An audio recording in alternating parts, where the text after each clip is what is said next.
प्रिय भाई बहनों, शुभाशीष। आज का यह वीडियो कक्षा 10वीं इतिहास विषय के अंतर्गत पाठ 2 भारत में राष्ट्रवाद का उदय का यह 10वां भाग है। इसमें आज आप सभी गांधी जी द्वारा छेड़े गए भारत छोड़ो आंदोलन के बारे में अध्ययन कर रहे हैं। भाई बहनों, भारत छोड़ो आंदोलन गांधी जी द्वारा शुरू किया गया यह चौथा बड़ा आंदोलन था।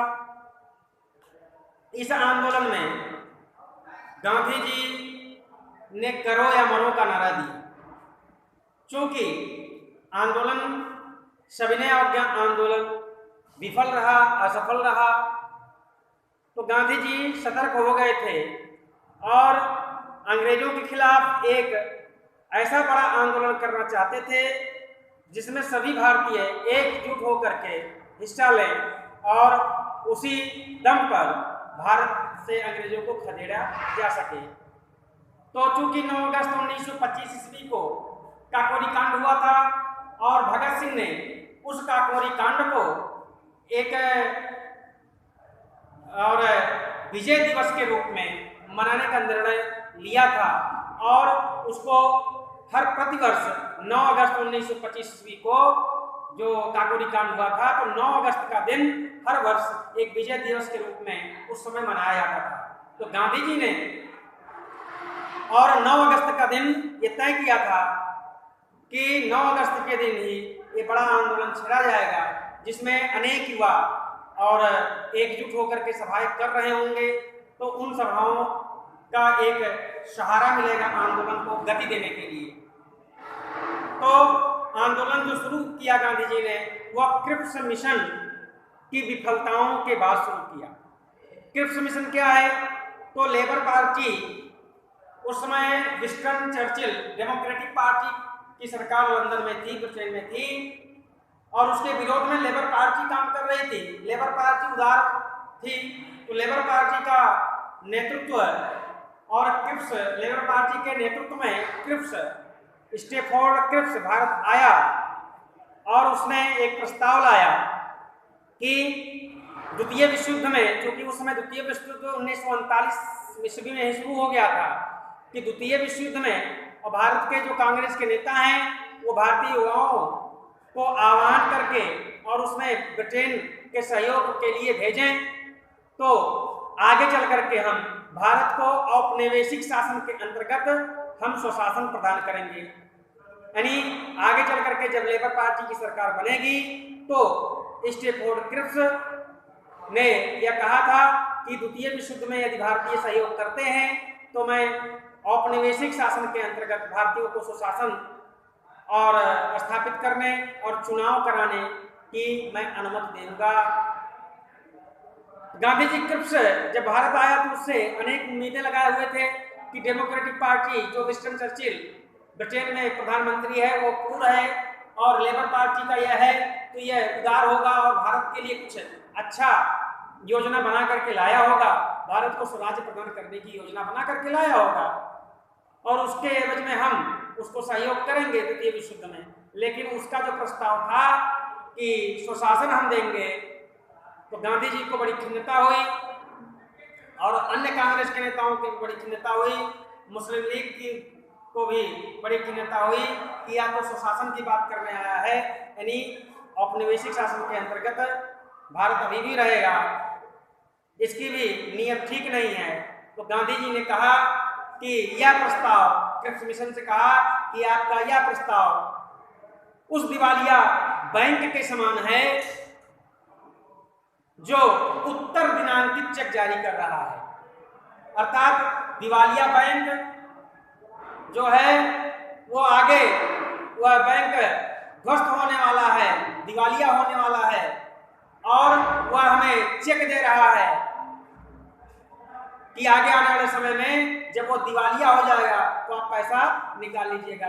तो उन्होंने ऐसा कह करके संबोधित किया कि आपका यह प्रस्ताव उस दिवालिया बैंक के उत्तर दिनांकित चेक के समान है, जिसका कोई मतलब नहीं है।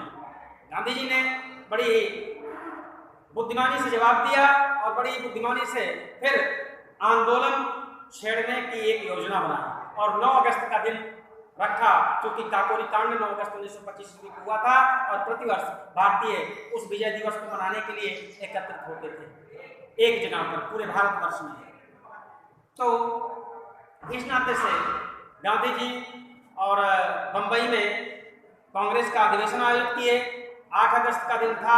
8 अगस्त के दिन बंबई में जब कांग्रेस का अधिवेशन हुआ, उसमें भारत छोड़ो प्रस्ताव पेश किया गया, पारित हुआ और भारत छोड़ो आंदोलन की गांधी जी ने घोषणा भी की और घोषणा करते हुए कहा कि अब हमें अंग्रेजों को भारत छोड़ने के लिए विवश करना होगा। अंग्रेजों भारत छोड़ो का नारा दिया और साथ ही भारतीयों से कहा करो या मरो, करो या मरो का नारा देकर के भारतीयों का आह्वान किया। गांधी जी के इस नारे को सुन करके अंग्रेजों ने उन्हें गिरफ्तार करके पुणे स्थित अरवदा जेल में, जो आगा खान पैलेस को जेल बनाया गया था, और उस आगा खान पैलेस में उन्हें कैद कर लिया गया। उसके बाद 9 अगस्त को कांग्रेस वर्किंग कमेटी के जो सक्रिय सदस्य थे उन सभी को गांधी जी के साथ अरवदा जेल में भेज दिया गया। उसमें भारत कोकिला श्रीमती सरोजिनी नायडू भी थी। बिहार में पटना जेल में और डॉक्टर राजेंद्र प्रसाद को कैद कर लिया गया और अन्य जो क्रांतिकारी नेता थे उन्हें अहमदनगर के जेल में कैद कर लिया गया। जो बचे थे वे 9 अगस्त 1942 ईस्वी को सुबह आंदोलन शुरू किए। उसमें इलाहाबाद में और लाल बहादुर शास्त्री जो भारत के द्वितीय प्रधानमंत्री थे और बहुत ही वीर प्रधानमंत्री थे, लाहौर तक सेना, भारतीय सेना उनके शासनकाल में घुस गई थी। षड्यंत्रकारियों ने उन्हें आगे उनकी यही लीला समाप्त कर दी, लेकिन उन्होंने बड़ी ही वीरता के साथ कहा इलाहाबाद में आंदोलन शुरू करते समय 9 अगस्त 1942 ईस्वी को कि मरो नहीं मारो। गांधी जी से प्रभावित थे, लेकिन फिर भी गांधी जी के उस नारे को परिवर्तित कर दिया और उन्होंने कहा कि मरो नहीं मारो, हे भारतीयों अब स्वतंत्रता के लिए आगे आओ। और आगे आए, सभी लोग आगे आए। वहीं जयप्रकाश नारायण भूमिगत रहते हुए, जयप्रकाश नारायण समाजवादी विचार से प्रभावित थे, भूमिगत रहते हुए भारतीयों को, युवाओं को और प्रेरित किया और कई क्षेत्रों को अंग्रेजों से स्वतंत्र भी कराया जयप्रकाश नारायण जी ने। आगे आंदोलन अपने चरम सीमा पे थी और उस आंदोलन में लगभग 690 लोग मारे गए, 940 लोग मारे गए, 1630 लोग और घायल हो गए तथा 18,000 लोगों को नजरबंद किया गया और 60,229 लोगों को गिरफ्तार करके जेल भेजा गया था। तो इस प्रकार से यह देश का आजादी के लिए किया गया अंतिम बहुत बड़ा आंदोलन था, जिसने देश की आजादी का मार्ग प्रशस्त किया। और आगे जब लेबर पार्टी की सरकार ब्रिटेन में बनी, एटली प्रधानमंत्री बने, तो एटली ने भारत को आजाद कराने के लिए घोषणा की और उस एटली की घोषणा के बाद लॉर्ड माउंटबेटन गवर्नर जनरल बनकर के आया और उसके बाद में उसने अंत में विभाजन की नींव डाली और भारत विभाजित हुआ। आंदोलन के समय जहां पूरा कांग्रेस वर्किंग कमेटी और कांग्रेस पूरा देश आंदोलन कर रहा था, वहीं मुस्लिम लीग उस आंदोलन में सहभाग नहीं किया। वह देश के विभाजन की रणनीति बना रहा था। प्रधानमंत्री जिन्ना जो प्रधानमंत्री बनने के फिराक में था, वह भारत का आजाद होने के बाद भारत का प्रधानमंत्री कौन होगा, इसकी एक योजना बना रहा था। और अंत में अंग्रेजों ने एक योजना बनाई और माउंटबेटन जो लेकर के आया योजना, वह भारत विभाजन का योजना लेकर के आया। उस भारत विभाजन की शर्तों पर 15 अगस्त 1947 ईस्वी को हमारा देश स्वतंत्र हुआ। एक दुखद घटना के साथ गांधी जी उस दिन और अपने को एकांतवास में कर लिए थे। उस दिन वो आए नहीं थे। विभाजन जो हुआ था वह वास्तव में गांधी जी के द्वारा ही हुआ था। गांधी जी के और मौन स्वीकृति गांधी जी की स्वीकृति पर हुआ था। जो यह ठीक नहीं था।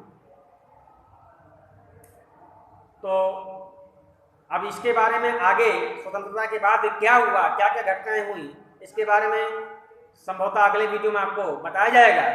तो आज के लिए इस पाठ का जो यह वीडियो 10वां भाग है, इसमें भारत छोड़ो आंदोलन आपने पढ़ा, इसका लेख भी हम वीडियो के साथ भेज रहे हैं। तो आज के लिए इतना ही, धन्यवाद।